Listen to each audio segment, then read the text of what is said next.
Hello hi sir. Hi Madhu, బాగున్నా Madhu. Sir మొత్తానికి మనకు ఎంతో ఇష్టమైన షో బిగ్ బాస్ వచ్చేసి నిన్న గ్రాండ్ సెరమనీ అయితే ఓపెనింగ్ సెరమనీ అయితే గ్రాండ్ జరిగింది. సక్సెస్ఫుల్ అయింది. ఎలా అనిపించింది సార్ ఓపెనింగ్ సెరమనీ మీకు? Bigg Boss 8 season opening grand గా ఓపెన్ అయింది. సక్సెస్ కూడా గ్రాండ్ గా అవుతుంది. సో సార్ ఇప్పుడు మన కంటెస్టెంట్ అని చూస్తే పెద్దగా అంటే గతంలో ఉన్న కంటెస్టెంట్ల మాదిరిగా జనాల్లో ఎక్కువ చేసిన కంటెస్టెంట్ అయితే లేదు సార్ ఈసారి. అవును. సో ఎలా ఉండబోతుంది అంటారు సార్ మరి? అదే ఇక్కడ ప్లస్ పాయింట్ ఏంటంటే బిగ్ బాస్ కి తెలిసిన వాళ్ళకి ఈగోలు ఎక్కువగా ఉంటాయి. సో ఆ ఈగోలను సాటిస్ఫై చేయడానికైనా వాళ్ళను తిట్టకుండా వాళ్ళకి తగ్గట్టు టాస్క్లను క్రియేట్ చేసి ఆ విధంగా ఇవ్వాల్సి వచ్చేస్తుంది అన్నట్టు. సో ఇప్పుడు ఏంటంటే ఇంకా ఎవరు లేరు అట్లా. అంటే వచ్చినటువంటి కంటెస్టెంట్ మొత్తం కూడా అందరూ కూడా అలా హై కాదు, అంటే అలా లో కాదు, చాలా మిడిల్ గా ఉన్నటువంటి వాళ్ళు ప్రతి ఒక్కరు కూడా ఎదగాలి అంటే బిగ్ బాస్ లేక వచ్చి తనేదో తను ప్రూవ్ చేసుకోవాలి అన్నటువంటి వాళ్ళే వచ్చినారు. ప్రీవియస్ గా ఎట్లా ఉండేది అంటే కనుక ఆ బిగ్ బాస్ లేకపోతే మేము తోపులము అని కాలర్ ఎగరేసే వాళ్ళే వచ్చినారు. ఇప్పుడు ఉన్నటువంటి వాళ్ళు ఎవ్వరు అట్లా కాదు. ఉన్నటువంటి వాళ్ళు మొత్తం కూడా and male contestants and female contestants అందరు కూడా చాలా రిజర్వ్డ్ పీపుల్. అందరు కూడా మంచి ఐక్యూ ఉన్న వాళ్ళు, అంటే ఎక్కువ నాలెడ్జ్ ఉన్న వాళ్ళు. సో ఇబ్బందులు ఏమీ ఉండవు. టక్క ఫైట్, టక్క పోటీ భలే ఉంటది. అందుకేనా సార్ లిమిట్లెస్ అని పెట్టింది? అంటే ఇంత ముందు కంటెస్టెంట్ లో ఒక మంచి ప్లేస్ లో ఉన్న కంటెస్టెంట్ ని ఇబ్బంది లేకుండా కొన్ని టాస్కులు పెట్టేవాళ్ళు. సో ఇప్పుడు ఎలాంటి లిమిట్ లేదని, ఎలాంటి లిమిట్ లేవు దాంట్లో. లోపల పోయినాక జెండర్ తేడా అనేటువంటి ఏం లేవు. మనం చూసుకున్నట్లే అందరు కూడా ఫిజికల్ గా కానీ ఆ దీంట్లో కానీ అన్నిట్లలో కూడా అందరు చాలా అంటే చాలా లిమిట్లెస్, చాలా కొత్త పాయింట్లన్నీ పెట్టినాడు ఈసారి. ఏదంటే కనుక ఇప్పటి వరకు ప్రైజ్ మనీ అనేది ఏం లేదు, ఎంత సంపాదించుకుంటారో అంత అన్నట్టు. అంటే లాస్ట్ టైం ఏదో బ్యాంక్ పెట్టి ఆ బ్యాంక్ లో పాయింట్లు అన్నీ వేసేసినారు చూడు, అది ఇమ్యూనిటీ కోసం అన్నారు. ఇక్కడ అలాగనే ఏంటి అంటే కనుక డబ్బులు, ఈ టాస్క్ గెలిస్తే మీకు ఇంత మనీ వచ్చేస్తుంది, దీనికి ఇంత పెట్టినాము అని చెప్పేసి అట్లా పెట్టేసి ఆ మనీని కూడా డిసైడ్ చేస్తారు అన్నట్టు. సో అదొకటి చిన్న కన్ఫ్యూజన్ అయితే పెట్టినాడు బిగ్ బాస్. ఫస్ట్ వాళ్ళు లోపలికి వచ్చిన తర్వాత ఒక టాస్క్ పెట్టి వాళ్ళు ఓడిపోయినారని చెప్పేసి, ఓడిపోయిందానికి ఒక బ్యాడ్ న్యూస్ అని ఈ సీజన్ మొత్తము కెప్టెన్ ఉండరు అన్నటువంటి పెట్టినాడు. సో అక్కడ రెండు నడుస్తా ఉన్నాయి. సీజన్ లో కెప్టెనే లేకుండా ఉంటారా, లేకుంటే కనుక వాళ్ళు ఓడిపోయినారు కాబట్టి ఈ సీజన్ కి వాళ్ళు కెప్టెన్ అయ్యే ఛాన్సెస్ లేదు అన్నది ఇక్కడ పాయింట్. సో అదేదో బిగ్ ట్విస్ట్ ఉన్నట్టు పెద్ద అన్ని బిగ్ ట్విస్ట్లే. ఫుడ్ విషయంలో కూడా అన్లిమిటెడ్ ఫుడ్ నువ్వు టాస్క్లు ఆడి సంపాదించుకోవాలని చెప్పినాడు. అది మరి అక్కడ కూడా ట్విస్టే.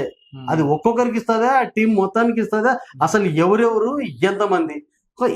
అంటే బాగా రాష్ట్రోడు మాత్రం బాగా రాసి ఈసారి ప్రేక్షకులకే వదిలిపెట్టేసినాడు అన్నట్టు ఆలోచన. సరే సార్, లైవ్ మన డైరెక్ట్ టాపిక్ లోకి వెళ్ళిపోతే సార్, ఇప్పుడు మీకు దాదాపు ఇప్పటి వరకు మనం 8 సీజన్ చూసినాం సార్. ఒక్కొక్క సీజన్ 7 సీజన్లు చూసినాం, 7 సీజన్ చూసినాం. ఒక్కొక్క సీజన్ కు 10 మంది వేసుకున్నా అని మొత్తం 70 మంది, ఇంకొక 5 మంది, సో దాదాపు ఒక 100 మంది పైన మన కంటెస్టెంట్ చూసినాం. సో ఒక్కొక్కరు మైండ్ సెట్ ఎలా ఉంటుంది, బిగ్ బాస్ లో వచ్చిన వాళ్ళు యాక్టింగ్ చేస్తారా లేకుంటే రియల్ గానే వాళ్ళు అలా ఉంటారని మనకు ఆల్మోస్ట్ ఒక 70% తెలిసిపోతుంది. సో నిన్న మీకు కంటెస్టెంట్ ఎంట్రీ ఇచ్చినాక నాగ్ సార్ తో మాట్లాడుతుంటే మీకు ఎవరు ఫేక్ అనిపించారు, ఎవరు జెన్యూన్ అనిపించారు సార్ వాళ్ళ మాటల్లో? అది ఈ రోజే రివీల్ చేయడం బాగుండదు అనుకుంటున్నాను. సో ఏది ఏమైనా కూడా అందరూ కూడా జెన్యున్ గానే మాట్లాడినారు. సో ఫేక్ అన్నది ఒకడు ఎవరో ఒక మేల్ క్యాండిడేట్ ఒకటే ఫేక్ అన్నాడు. మళ్ళీ వాడికి బలుపు ఎక్కువ అన్నాడో ఏమో తెలియదు, కానీ ఆడెవడు అన్నది రేపు పొద్దున ఆడుతుంటే అందరికి అర్థమైపోతుంది. సో లోపలికి పోయినాక తెలుస్తాయి క్యారెక్టర్లు. అది కొంచెం మూలశంకం ఎక్కువ ఉన్నట్టుంది. సో అట్లా నోరైతే జారినాడు. చూద్దాం. అంటే మిగతా వాళ్ళందరూ కూడా వాళ్ళ ప్రమోలు ఒక్కొక్కటివి, ఆ ప్రమోలు వింటుంటే మనకే చెల్లించిపోయినాం, మన మనసు కూడా చెల్లించిపోయింది. ఆ విధంగా ఉంది. సో మనం బేవక్కని తీసుకుందాము. బేవక్క జెన్యున్ గా ఆమె నవ్వుతూనే ఉంది. ప్రోమోస్ ఒక మామూలుగా అసలు ఏం ట్విస్ట్ ఇచ్చింది సార్ అసలు. వీడియోలో ఫన్, ఆమె టాలెంట్ చూపెడుతూ మన ఫన్ తీసుకొచ్చింది. అది పక్కన పెట్టు. నాకు సార్ పిలిచినప్పుడు కూడా ఫస్ట్ వేరే ఆవిడ అక్కడ చూసిన అరే రామ ట్విస్ట్ మాత్రం మామూలు లేదు సార్. బేబక్క ప్రోమోలో కావచ్చు, ఆమె రావడం ఎంట్రీ కావచ్చు, అందుకే ఆమెను బేబక్క అన్నారు అన్నట్టు. అది కూడా ఆమె సొంత పేరు ఏం కాదు, ఆమె పెట్టుకున్నటువంటి ఒక నేమ్ కాబట్టి ఆమె ఏవి క్రియేటివిటీ మాత్రం అద్భుతం చెప్పొచ్చు. చాలా చాలా అద్భుతం. చాలా నాకేమనిపించింది సార్ అంటే యష్మి గౌడ అనే అమ్మాయి కొంచెం ఓవర్ ఎక్సైట్మెంట్ ఫీల్ అయినట్టు కొట్టిస్తాను నేను స్టేజ్ పైన. లేదు లేదు లేదు లేదు ఆ అమ్మాయి యాటిట్యూడ్ అట్లాంటిది ఇంకా చాలా తక్కువ. అది యాక్చువల్లీ ఆమె సీరియల్లో చూసినట్లయితే గనక లాస్ట్ టైం మనం మోనిత క్యారెక్టర్ వంటలక్క మోనిత ఏ విధంగా అయితే ఫైటింగ్ చేస్తా ఉంటారో సీరియల్లో, ఒకనొక సీరియల్లో వీళ్ళిద్దరు అన్నాడు ప్రేరణ అండ్ యశస్వి కూడా ఒకే దాంట్లో ఉంటారు. సో ఆమె క్యారెక్టర్ ఆమె కొన్ని ఇయర్స్ అంటే ఒక సీరియల్ కొన్ని ఇయర్స్ అవి అట్లా నడుస్తాయి కాబట్టి ఆ క్యారెక్టర్ నుంచి బయటికి రావాలంటే చాలా కష్టం. సో అటువంటి దాంట్లో యశస్వి అట్లా. ఇంకా అమ్మాయి చూడడానికి అరే ఆ సినిమాలో హీరోయిన్ లా ఉంటది, అంగిల లుంగిలేసి కీర్తి సురేష్. సో ఒకనొక యాంగిల్ ఆమె కీర్తి సురేష్ లాగా ఉంటది అన్నట్టు. సో ఆమె గురించి మనం తక్కువ వేయద్దు, ఫుల్ కంటెంట్ ఇస్తుంది, ఫుల్ ఫైటర్, నో ఇష్యూస్ అన్నట్టు ఆమె తోటి. ఈమె ప్రేరణ ఎలా అనిపించింది? ప్రేరణ అంటే చాలా ఇష్టం నాకు. బేసిక్ గా ఆ సీరియల్ కూడా ఆమె క్యారెక్టర్ లో చూసి ఆమెను ఒక రకమైనటువంటి చేసినాం. And at the same time మా టీవీలో వచ్చేటటువంటి కొన్ని శ్రీదేవి డ్రామా కంపెనీ కావచ్చు, కొన్ని సంబరాలు కావచ్చు, అక్కడికి వచ్చినప్పుడు ఆమె చేసే అల్లరి అంత ఇంత కాదు. సీరియల్ ఏమో ఒక రిజర్వ్డ్ గా ఏమి తెలియని అమాయకురాలు, బట్ ఇక్కడ వచ్చేసరికి ఆమె యాక్టింగ్ తోటి అదరగొట్టే స్టేజ్ల మీద అంతే లొల్లి పెడతా ఉంటది, అంతే వాగుడుకాయ అంతే ఉంటది. సో ఫైనల్ గా అంటే ఇప్పుడు ఉన్నటువంటి వాళ్ళల్లో లాస్ట్ టైం నైని పావని ఏ విధంగా అయితే అందరి మనసులను దోచుకుందో ఈ అమ్మాయి 200% అట్లనే. ఆమె ఫస్ట్ టైం మాటలు గమనిస్తేనే స్టేజ్ పై. ప్రేరణ బెస్ట్ ఫ్రెండ్ వచ్చేసి మన రష్మిక మండన. సో చాలా వరకు ప్లస్ పైన చాయిస్ ఉంది కదా. 100% వాళ్ళిద్దరు జాన్ జిగ్రీలు చెడ్డి పెట్టినట్టున్నారు కాబట్టి నాకు తెలిసి ప్రేరణ అండ్ రష్మిక మండన ఆల్రెడీ ఒక 10-20 వీడియోలు ముందుగానే తీసేసుకొని పెట్టింటారు. ఒక్కొక్కటి రిలీజ్ చేసుకుంటూ వస్తారు, మనం చూస్తాం కూడా. ఇంకొకటి సానియా అనే ఒక అమ్మాయికి ఆర్జీవి ఒక వీడియో చేసి పంపింది కదా సార్. సో ప్రతి సీజన్ లో ఆర్జీవి హీరోయిన్ ఉంటది. ఇప్పుడు ఒక హర్యానా గుర్తుకొచ్చింది. అసలు సానియా చూస్తున్నంతసేపు ఆర్జీవి అక్కడ ప్రత్యక్షం అయితే హర్యానానే మొత్తం గుర్తుకొచ్చింది. సో ఈసారి పెద్ద బిగ్ ప్లస్ పాయింట్ ఆవిడకి, సానియాకి అయితే. ఎందుకంటే ఆర్జీవి అంటే ఇంకా ఎంతమంది ఫ్యాన్స్ ఫాలోయింగ్ ఉంటుందో అందరికీ తెలుసు.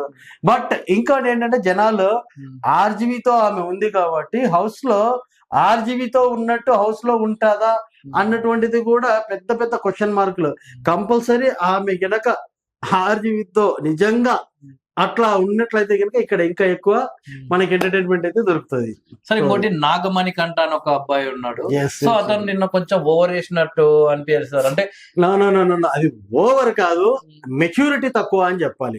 ఉన్న వాళ్ళలో అందరు ఉన్న వాళ్ళలో కంటే నాగమణి కంటకి మెచ్యూరిటీ తక్కువ. అది ఫస్ట్ పాయింట్. మెచ్యూరిటీ తక్కువ లేక పల్లె ప్రశాంత్ లాగా ప్రేక్షకులు మోసం చేస్తున్నారు. అటువంటి క్యారెక్టర్ కాదు, మెచ్యూరిటీ తక్కువ. అదే నువ్వు పల్లె ప్రశాంత్ అయితే కనుక గమ్మును కూర్చోండి, ఓ ఏం లేదన్నా మీరు ఎట్లా చెప్తే అట్లనే, మీరంతా సెలబ్రిటీలు కాబట్టి మీరు సపోర్ట్ చేసుకుంటారు, నన్ను సపోర్ట్ చేయలేదు ఆయన నో ప్రాబ్లము, జై హింద్ జై జవాన్ జై కిసాన్ గమ్మున ఉండేటోడు. ఈయన కూడా నిన్న వీళ్ళంతా కలిసి నన్ను టార్గెట్ చేసి పంపాలని ఇట్లా ఓటింగ్ చేసి అన్నట్టు క్రియేటివిటీ చేయడానికి ట్రై చేసింది. క్రియేటివిటీ కదా ఆయన ఫీలింగ్, అంటే ఉన్నటువంటి ఇప్పుడు ఒకటి సార్ ఫస్ట్ డే ఆయన మార్కెట్ లో ఒక ఫేమ్ ఉంది, ఆయనకంటూ ఆయన డబ్బులు సంపాదించుకున్న స్థితిలో ఆయన ఉన్నాడు.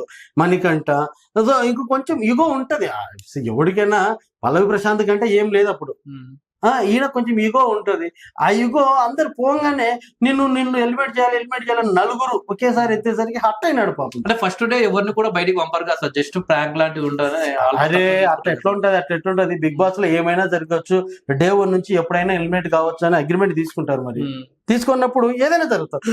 సో అందుకు అబ్బాయి రియాక్ట్ అయినాడు. అబ్బాయి రియాక్ట్ అవ్వడం తప్పు లేదు, కానీ మొత్తం మీద నాగమణి కంట అయితే సోషల్ మీడియాలో అయితే విపరీతంగా అరే నాగమణి కంటకి అప్పుడే ట్రోల్ చేస్తున్నాడు. మరో అమర్ అవుతాడు, మరో పల్లవి ప్రశాంత్ అవుతాడు, ఇంకొక పేరు కూడా వచ్చింది, మరో డాన్స్ మాస్టర్ ఉండే చూడు ఆయన లాగా అవుతాడు అన్నటువంటిది రూమర్ అయితే వచ్చేస్తుంది. నటరాజ్ మాస్టర్ లాగా అప్పుడే అనేస్తా ఉన్నారు. అంత సినిమా లేదు, తగ్గిపోతాడు. ఎందుకంటే ఇప్పుడు కరెక్ట్ పర్ఫెక్ట్ గా 7 మేల్స్ 7 ఫీమేల్స్ ఆల్రెడీ వీళ్ళు ఎవరు కలుపుకుంటారనకుండా నాగార్జున గారి పేరుగా ఇచ్చేసి పంపించేస్తున్నారు. సో అక్కడనే వాళ్ళకు ఒక పాజిటివ్నెస్, ఒక కమ్యూనికేషన్ వచ్చేస్తుంది. ఈ 1 వీక్ వాళ్ళు కలిసే ఉంటారు, తర్వాత ఎవరితో కనెక్షన్ పెట్టుకుంటారు అన్నది మనం చూడొచ్చు.